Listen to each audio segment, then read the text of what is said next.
Hello, Lisa Broyles with Way 2 Health MD, and this is the first video in my series other than the introductory, and this is focusing on the MTHFR gene in my Genetics Why You Should Care series. If you've never heard of the MTHFR gene, it's the methyl tetrahydrofolate reductase enzyme that it regulates, but you could have a genetic variant from mom or dad or from both parents affecting how well this gene works. So if you are what's called heterozygous, meaning you only received one copy of the genetic variant from one parent, then typically you have still about 70% function of this gene. If you got a genetic variant from both parents, this can really affect multiple different systems in your body and cause you to have chronic headaches, chronic depression, constipation, mood swings, blood clots. For women, you can have babies born with autism, Downs, spina bifida, anencephaly.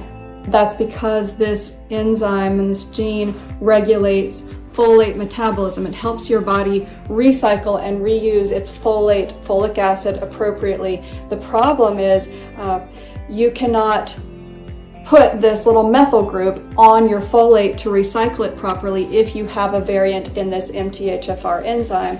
And that's important because so many foods are fortified with folate. They add folic acid to cereals, breads, even some drinks. And if you have the MTHFR SNP and you consume the plain folate without the methyl group in front of it, your body can't do anything with it, okay? It doesn't work for you. So you get severely deficient in folic acid.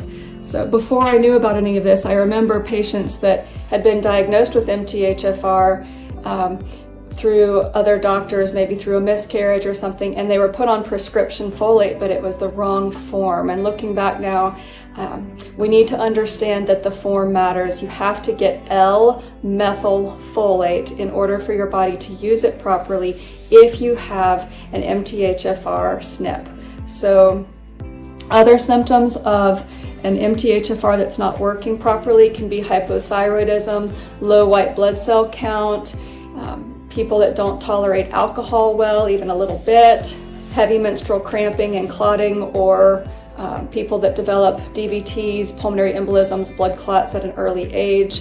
So what can you do about it if you do have an MTHFR mutation? First of all, diet is everything. You need to get folate from leafy green vegetables, lightly cooked greens.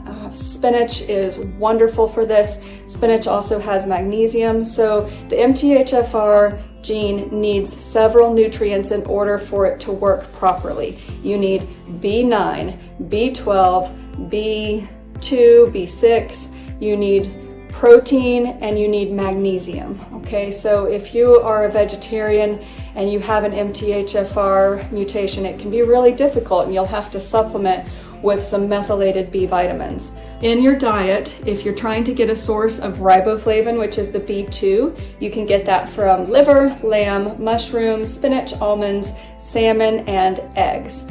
For folate, which is B9, you can get it from green vegetables, beans, peas, lentils, and squash. If you're looking for dietary sources of B12, you can get that from red meat, salmon, clams, mussels, crab, and eggs. Again, vegans, vegetarians, you will need to take a supplement. Protein is the key to the MTHFR. You need beef, lamb, fish, poultry, eggs. Dairy can be problematic because if you are sensitive to dairy and you develop antibodies to dairy, they often will clog your folate receptors and make it to where you can't really absorb your folate properly. So it typically is better to avoid cow's milk. Sheep and goat milk is fine. So magnesium sources include deep leafy greens, nuts, seeds, fish, avocados, whole grains, things like that. So use these dietary sources to kind of prop up this gene. Also, you really need to filter your water, get the chlorine out of your water, make sure that you're eating organic as much as you can. Industrial pesticides and chemicals absolutely affect the function of this gene. It's important not to drink alcohol that often. My personal limit is no more than 2 days a week to try to help this enzyme properly work. There are supplements, but I don't have one that I recommend for everybody other than methylated B vitamins. The company Emerald that you can get off Amazon has the Emerald B Healthy. That is one that I use all the time for people with MTHFR issues to get the right form of methylfolate. I do measure things like folate levels and homocysteine to try to get your methylating working so that you can detox properly, so that your blood vessels are healthy, your blood clotting, your headaches, and your gut is working properly. So reach out if you have more questions about the MTHFR gene.